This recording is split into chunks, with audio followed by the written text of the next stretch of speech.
What you're hearing is the sounds of life. Life that we all know, the hustle, the bustle, work 24/7 standard. What you're seeing though is what really life's about. Life really will start here for every single person on this planet. Everyone will die and everyone will start the real life of the Akhirah.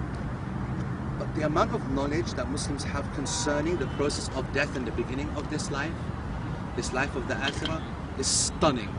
Just how little we know. The issues of death, the rulings surrounding death, the symptoms of death, the classification of death, what happens in order to try and keep someone alive even, medical treatment, the ideas of life support, the concept of medical treatment and medication. Is it obligatory? Do we need to keep people alive, and how far do we go?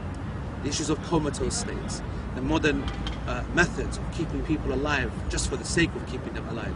They have no real function. Brain dead, vegetative state, all these phrases.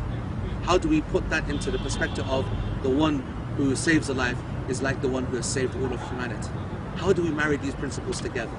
And then on the process of death, what one does to the one who is dying, the rulings concerning the family at that time, the innovations that creep in at that moment, and then post-death, how do we then deal with the body? How do we get it released with all of the legal restrictions in our countries? How do we then ensure that the Islamic ritual of ghusl, of the washing of the body, is done properly? You think about, ask yourself right now, do you know how to do that? The answer is no, guaranteed.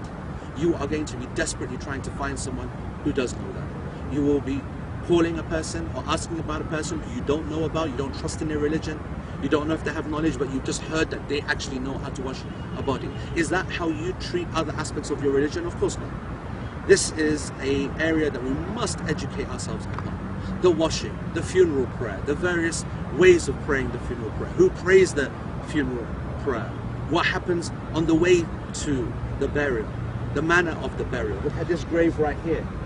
We're just used to a hole in the ground, a 6-foot hole in the ground. You look carefully, this has a lahd, a niche, a crack in which the body is placed. This is the correct Islamic manner. Are we allowed to do this in the West? There are restrictions. Some people will allow it. What is it that you try and negotiate? What do you get away with? Do we get away with the lahd to the side, a shaq in the middle? Do we try to use the grave and just use a corner? What are these? How are we going to deal with the priorities at the time where emotions are very, very high? What are the rulings post-death? Then condoling the family, the ta'ziyah. What about the processes that happen after death at people's houses? The innovations. Are they innovations? Are we going in too hard on the concepts of khatams and 40 days and meals and counting date stones and all the concepts and cultural ideas that we all know? There are so many issues around the fiqh of death. And then afterwards, the grieving process. What's the Islamic guidelines with respect to the fiqh of grieving and helping others through as well? And then post-death, all the fitna that starts with respect to inheritance, with respect to the division of the estate. Wallahi, there are so many issues that are linked to death, and we really have no idea about it. Inshallah, in this class, the last breath, we hope to have a good go at it, inshallah.